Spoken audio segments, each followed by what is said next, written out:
Hi నమస్తే భూమిజా గార్డెన్కి స్వాగతం అండి. ఈరోజు మా తోటలో కొన్ని రకాల మొక్కలు నాటుకుంటామండి. వంగ మొక్కలకి అన్నయ్య చక్కగా గుప్పులు పెడుతున్నారండి. ఎక్కువ మొక్కలు పెట్టుకోము, ఎన్ని ఇంటికి సరిపోతాయో అన్నీ మేము పండించుకుంటాము. రైతు ఎప్పుడు కష్టపడుతూనే ఉండాలండి. చూడండి, రైతుకి అనేది ఎప్పుడు ఖాళీ దొరకదు, ఏదో ఒక పని చేస్తూనే ఉండాలండి.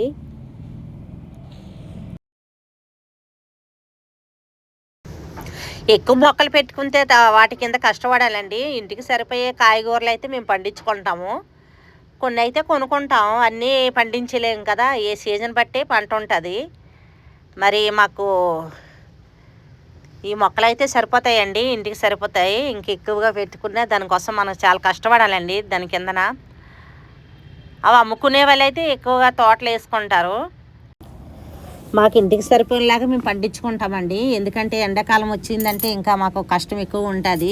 జీడి తోటలు పంట మొదలవుతాయండి. మొత్తం ఇలా గొప్ప పెట్టేసుకోవాలి, చెట్టుకు అలాగా గొప్పులు పెట్టుకోవాలండి. పెట్టేసి ఎరువిచ్చుకుంటూ నీరు వేసుకుంటూ ఉండాలి. నీళ్ళు వేసుకుంటే మళ్ళీ మొక్కలు చక్కగా పెరుగుతాయి. మొక్కలు పెట్టుకోవడానికి గొయ్యలు తీస్తున్నారండి. ఒక 2 అడుగుల లోతుగా మేము గొయ్యలు తీసుకుంటాము.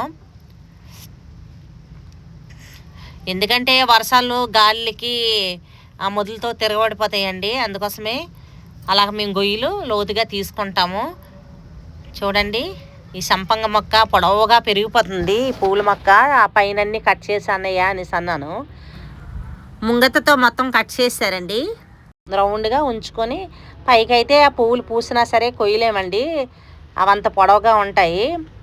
మొత్తం తీసాము, పోయినసారి తీసారంట. తీసినా సరే మళ్ళీ కెన్నలు వచ్చాయి. లేతగా చిన్న చిన్న మొగ్గలు కూడా ఉన్నాయి. కొద్దిగా బాధపడాము, పైన కనిపించలేదు మాకు.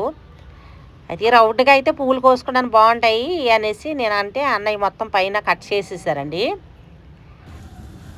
ఆ సంపంగ రెడ్డికి ఒక ప్లాస్టిక్ బాటిల్ కట్టానండి మట్టేసి. మరి వర్షాలు వస్తే ఏళ్ళు వస్తాయేమో అలాగా చూద్దాం అనేసి కట్టానండి. ఇది గ్యాప్టెడ్ మొక్క అని ఇచ్చాడండి, కానీ అది గ్యాప్టెడ్ కాదు.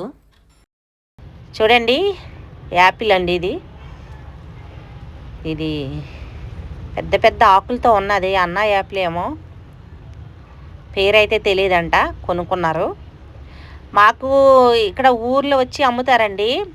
2 అడుగుల లోతుకు తవ్వేశారు, దాంట్లో ఆ మేక గెత్తం వేసుకుంటున్నారు. కొద్దిగా కట్ల పొయ్యి మీద మేము వంట చేస్తామండి, ఆ బొగ్గు వేసుకున్నారు. ఎందుకంటే లోపల కత్తిరి సెద ఏమున్నా చనిపోతాయి ఆ బొగ్గుకి. భూమి లోపల వేర్లు తినేసి పురుగులు కూడా ఉంటాయండి, వాటికి చంపడానికి బొగ్గు వేసుకోవాలి, అవి చనిపోతాయండి బొగ్గు పడగానే. గెత్తం వేసుకొని ఇలా ఉడుచుకుంటున్నారు. ఇది యాపిల్ అండి. మన సిటీతో పోలిస్తే పల్లెటూరులోనే చాలా తక్కువ అండి నర్సరీల్లో. ఇక్కడ చెప్పే రేట్ అయితే అక్కడ 2 మొక్కలు వస్తాయండి, అంత తక్కువగా ఉన్నాయి రేట్లు. మొక్కలు నాటేశారండి అన్నయ్య. నాటగానే కొద్దిగా నీళ్ళు పోసుకోవాలి, ఎందుకంటే నర్సరీలో సంవత్సరము 6 నెలలే ఉంటుందండి. ఆ నర్సరీలో ఏరు వ్యవస్థ కూడా చక్కగా ఉంటుంది, పర్లేదు. ఎండకి తట్టుకునే శక్తి ఆ మొక్కలకు ఉంటుంది. ఎండ ఎక్కువ కాస్తుంది, చాలా ఎండగా ఉంది, కొంచెం జాగ్రత్త తీసుకోవాలి. ఇది రేగు, సపోటా, లీచీ, యాపిల్ అన్ని మొక్కలు తెచ్చుకున్నారండి. దీనికంక కూడాను లోతుగా తవ్వుకోవాలి. ఏమంటే ఇవి పెద్ద పెద్ద మొక్కలు అవుతాయి కనుక, చెట్లలాగా పెరిగిపోతాయి కనుక లోతుగానే తవ్వుకొని పెట్టుకోవాలండి. నేల మీద ఉండే మొక్కలు కూడా చాలా జాగ్రత్త తీసుకోవాలి. ఎక్కువ గాలి వస్తే మొదలతో తిరగబడిపోతాయండి. జాగ్రత్తగా నాటుకునేటప్పుడే గొయ్యలు లోతుగా తీసుకోవాలి. మాకు ఇసుక నేల ఎక్కువ ఉంటుందండి, పైన ఇసుక నేల, కిందన ఎర్రమట్టి అండి, 2 పొరలు ఉంటాయి. ఇది క్రికెట్ బాల్ సపోటా అండి. మరి అది పండేక అది ఏమని అర్థమవుతుంది. ఎక్కువ పిక్కలు ఉంటే అది క్రికెట్ బాల్ అని. ఒక్కొక్క పండుకి ఒక 6 పిక్కలు 4 పిక్కలు అలా వస్తాయండి క్రికెట్ బాల్కి అయితే. ఇంకా కొన్ని పళ్ళు అయితే ఇంకెక్కువ విత్తనాలు వస్తాయండి. గుత్తులుగా కాస్తుంది. టేస్ట్ అయితే చాలా బాగుంటుంది, కానీ పిక్కలు ఎక్కువగా ఉంటాయండి. ఇక్కడ నాటుకున్నారు లైన్గా లాగా నాటుకుంటూ. ఇక్కడ ఆవులు మేకలు ఎక్కువగా ఉంటాయండి. మొత్తము తినేస్తాయి. అందుకోసమే జాగ్రత్తగా కంచి కట్టుకొని మధ్యలోనే నాటుకోవాలి. లేదంటే ఎంత రేటెట్టుకున్నా ఎంత కష్టపడినా ఒక మొక్క కూడా ఉంచమండి ఆవులు మేకలు. ఈ కొబ్బరి మొక్కలు కూడా నర్సరీలోనే తీసుకున్నారండి. పువ్వు వస్తుంది కానీ పిండి నిలబడట్లేదు. మొక్కలు నాటుకొని వాటికి కూడా వెంటనే కొద్ది కొద్దిగా నీళ్ళు వేసుకోవాలి. ఎండ ఎక్కువగా ఉంది కదా.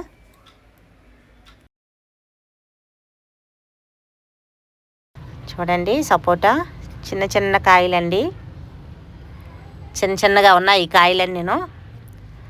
అయితే నేల మీద చెట్టు ఇంకా గుత్తులుగా కాస్తాయి. చెట్టు కూడా చక్కగా పెరుగుతాయి. అదే మన కుండీలో అయితే అన్ని కట్ చేసుకొని చిన్న చిన్న మొక్కలుగా ఉంచుకుంటాం మనం. ఇవన్నీ గ్యాప్టెడ్ మొక్కలేనండి. లీచి నేల మీద చక్కగానే కాస్తాయి. అయినా సరే కొన్ని పోషకాలు ఇచ్చుకుంటూ జాగ్రత్తగా కాపాడుకోవాలి. లేదంటే అన్నీ చక్కగా ఉడుచుకుంటున్నాడు. టైం ఉన్నప్పుడు ఏదో ఒక పని చేసుకుంటారండి. ఎందుకంటే మరి రైతు కష్టం అలా ఉంటుంది, అందరూ తెలిసిన విషయమని. కొద్దిగా టైం ఉంటే దున్నుతారు, మొక్కలు చూసుకుంటారు, కాయగూరలు పండించుకుంటారు. అలాగండి మాకు జీడి తోటలు ఉంటాయి కదా, జీడి తోట పనులు చేయించుకోవాలి. పనులు వస్తారు, వాళ్ళతోనే వెళ్ళి పనులు చేయించుకోవాలండి. అన్ని పనులు మేము చేసేవాళ్ళంటే మరి అంత కష్టమో ఎవరు పడగలరండి. పని వాళ్ళు వస్తారు, చేస్తారు, వాళ్ళ దగ్గర ఇంకా ఉండాలండి. మనకు చేయికి వచ్చే పనులు మేము చేసుకుంటాము. మాకు సీజన్ స్టార్ట్ అవుతుందండి. ఇంకా జీడి తోటలో ఇంకా ఖాళీలు ఉండవు ఎవరికి. ఖాళీ టైంలో ఇలాంటి పనులు చేసుకుంటాము. ఇంకా జీడి పిక్కలు స్టార్ట్ అయ్యాయి అంటే ఒక క్షణం ఖాళీ ఉండదు. ఇది గ్యాప్టెడ్ మొక్కేనండి. ఆ మామిడి మొక్క అవన్నీను అదొక 3 సంవత్సరాలకే అంత ఒక పెద్ద పర్వతంలా తయారైంది.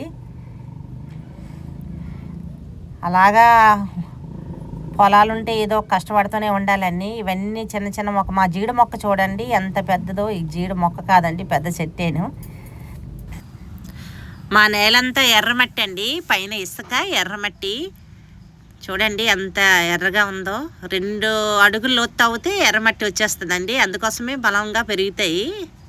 1 ఇయర్కి అయితే నిండా కాయలండి. అది మీకు వేరే వీడియోలో చూపిస్తాను.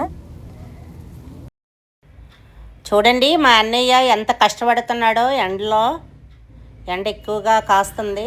మిద్దె తోటలో కుండీలో పెట్టుకుంటాం కదా, అవి అయితే కొద్దిగా లేట్ అవ్వచ్చు. ఈ నాటే మొక్కలు మొత్తము జాగ్రత్తగా చూసుకుంటే 6 నెలలు సంవత్సరం లోపలే పువ్వులు స్టార్ట్ అయిపోతాయండి. ఇంకా ఉడిస్తాం కదా, మొత్తం నీళ్ళు వేసుకోవాలండి. మరి ఈ వీడియో మీకు నచ్చితే ఒక లైక్ చేయండి, షేర్ చేయండి, సబ్స్క్రైబ్ చేయండి. వీడియో ఎలా ఉందో కామెంట్స్ చేయండి. బాయ్.